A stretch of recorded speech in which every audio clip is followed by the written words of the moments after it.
Peggy 12.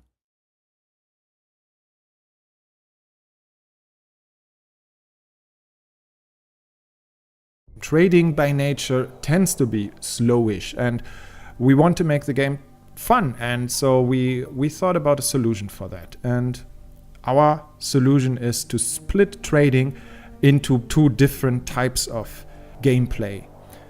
There is one which we call item trading, which will be very familiar to you if you played the games in the past. You dock at a station and you buy things. You dock at another station, you sell things. This is really how you expect trading to work.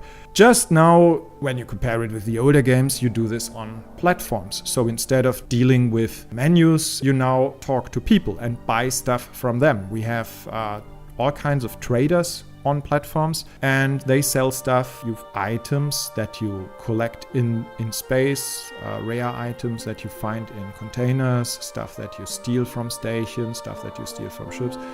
All of that is possible. That's in general what we call item trading. And as the name indicates, this is really inventory trading. So instead of transporting this with other ships, items are usually with you. They are on your ship. But the real trading is about large capacities, using large ships, using transporter ships.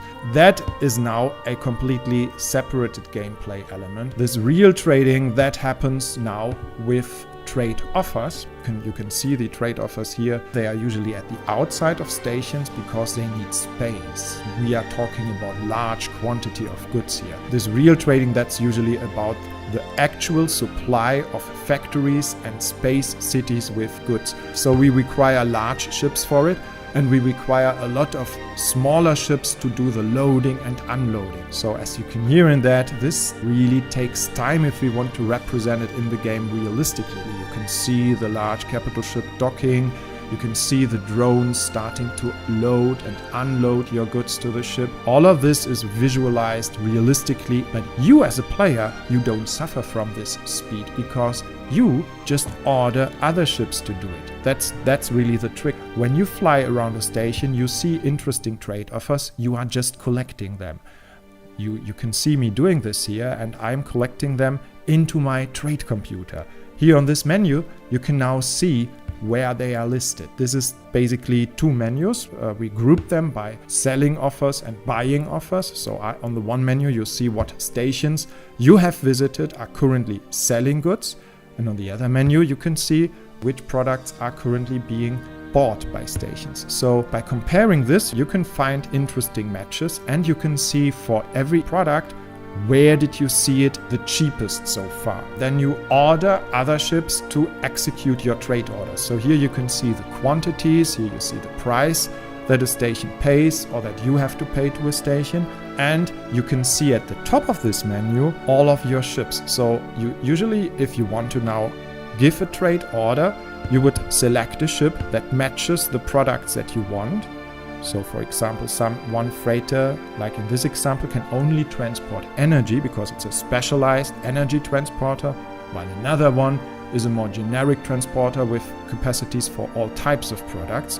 You select which of the ships in your squad should execute this order. Then you select the matching products. You can now only select that fit with this ship. Then you confirm the order at the bottom of the menu. You see the actual transaction order. You can now change the quantity, and by confirming it, you will now get a reply from the captain of the ship that he is now on his way to execute this order.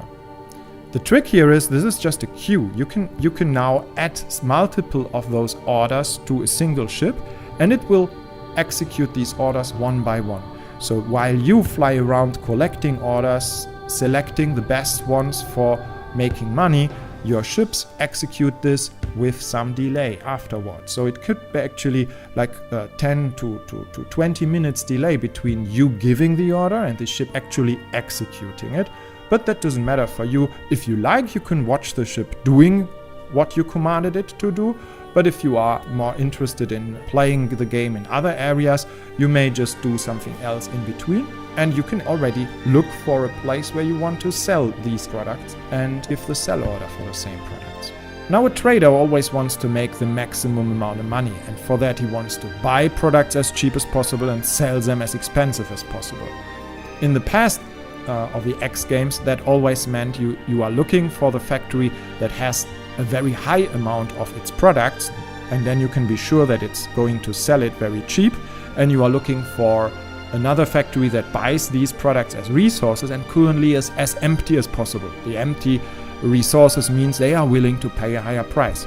While this is still true, there are now also lots of other explanations why a factory may be willing to pay more or is willing to sell for cheaper. There's lots of little stories behind that. For example, there may be a technical problem with a cooling aggregate of a factory, and because you know of that, you can predict that the prices are going down or are going up. And this information is crucial, and the way we are representing this to players is by discounts. Discounts are unlocked everywhere in the game. Just by flying over a station and getting information about the station, you may unlock a discount. This happens all the time. It can happen if you talk to a person, and if you are successful and the guy likes you, he may give you a discount. That the story behind that could be that he has a cousin in the sales and he's just giving you some special price. The X games are played by very different folks. We know that the people who buy our games are, well, as different as people can be. There are some people who play our games entirely for the action part. They want to blow stuff up, and we give them that. And there are the opposite people who are really interested in the economy of our game and play our game because it provides them this realistic economy. And what we tried to achieve is not just to make both of those extremes and everybody in between happy, but to actually use the economy and that realistic universe also to make the game more interesting in all the other aspects. It's incredible how much more fun a fight can get if you know that it's all about that real economy underneath, because all of the ships that are flying around there, the NPC ships, are also all part of that economy. And it's not just you who is trading a couple of goods and making a little bit of money, but by shooting down ships, you are influencing the economy. You are driving prices. So even the person who is just interested in playing missions and fighting will still be a part of that economy and will still feel a much deeper gameplay than in a game that takes its motivation entirely from scripted missions and the scripted universe. Okay, now I want to quickly show you how mining works, because mining is at the bottom of the economy. As you know, we have natural resources in our universe. Many of those come from asteroid fields, but not all of them. We also have nebulas, which can be harvested for things like plasma. But for all of that harvesting, you need collector ships.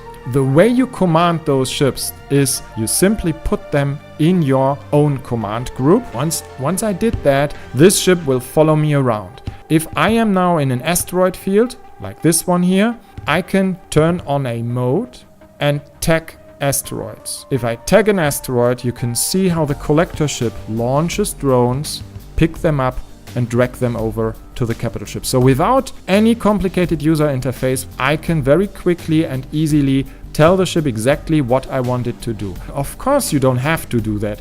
If you just want the ship to automatically mine an entire field, you can also do that with an order. You just open a communication like this, you tell it what you want it to do, you tell it mine this asteroid field, and then you can go away, and maybe this ship will mine for half an hour and then afterwards call you and tell you that it is now completely full, and you can tell it where to sell the resources it just mined. But of course we reward you for this manual mining, because by selecting the best rocks to pick up, you can greatly increase the outcome, and it can fit a lot more actual resources in its storage because it doesn't have so much useless rock.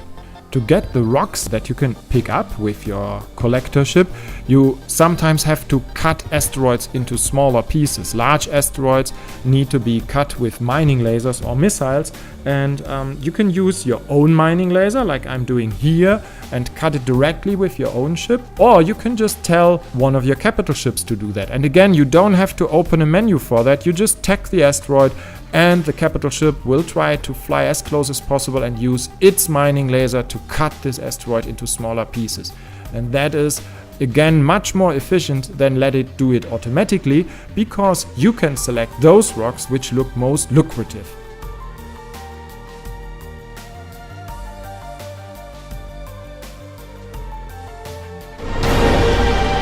Welcome aboard. Board computer ready to receive new command.